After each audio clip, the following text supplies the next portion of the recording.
This is High School Clubs, the show about the clubs that actually change your life. Your hosts are Robbie and Terry, both 15. Every week they break it down so you actually get it. Clubs that actually change your life. I'm Terry.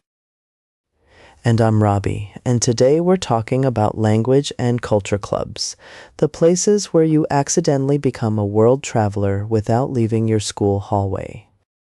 Okay, but accidentally is doing a lot of work there, Robbie. You walk in wanting free snacks and walk out knowing how to say "Where is the library" in Mandarin? Which is genuinely useful. Did you know there are over 7,000 languages spoken in the world right now? 7,000.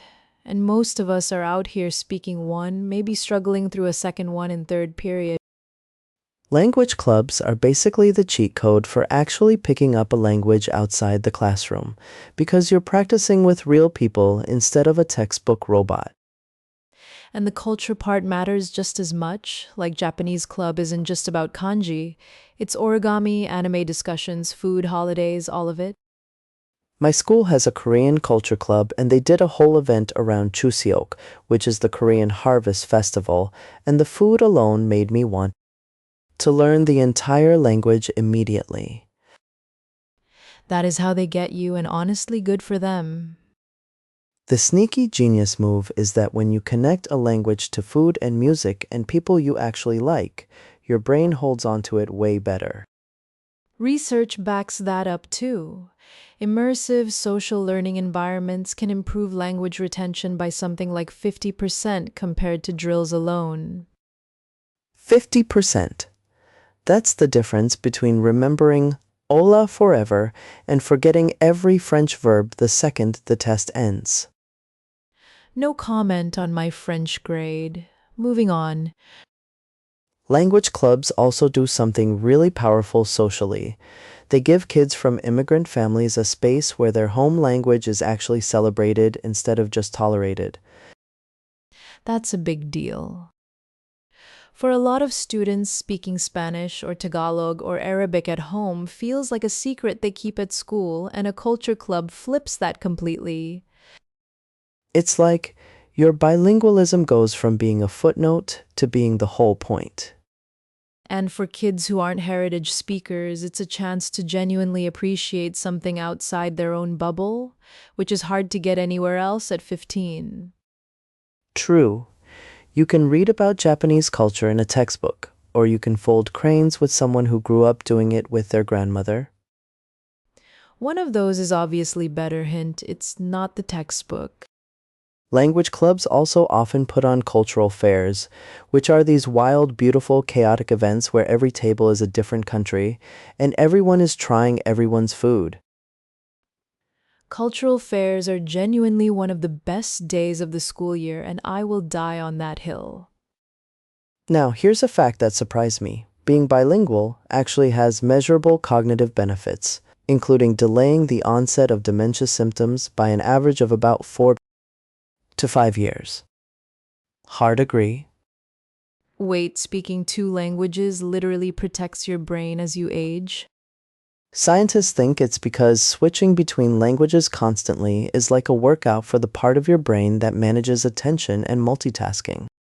So joining Spanish club is technically a long-term health investment. Put that in the recruitment flyer immediately. Some language clubs go way beyond just meetings too. They organize trips, pen pal programs, video calls with students in other countries. Imagine practicing your Italian with an actual teenager in Rome who is equally bad at English, and you're both just doing your best. That sounds terrifying, and also like the best story you'd ever tell. The terrifying things usually are. There are also model UN clubs that are kind of in this family. You're representing a country, arguing its positions, learning how diplomacy actually works. Model UN kids have a reputation for being extremely intense but also extremely prepared for adult life, so respect. The overlap between language club kids and model UN kids is basically a Venn diagram that's just a circle.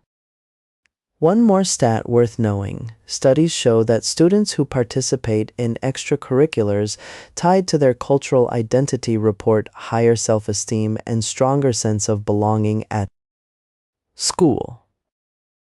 Which makes sense, right? Being seen matters. Having a place where your whole background is welcome matters. And language clubs create that, sometimes for the first time for certain students. If you're thinking about starting one at your school, all you really need is a faculty sponsor, a few interested students, and a willingness to butcher pronunciation together. Butchering pronunciation together is honestly the foundation of every great language learning experience. It really is. The embarrassment is the learning. So, whether you want to connect with your heritage, impress future employers, travel more confidently, or just eat amazing food at the cultural fair language and culture, clubs deliver. They're one of those rare clubs where you show up for one reason and leave changed in 3 different ways you didn't expect. Thanks for listening, everyone.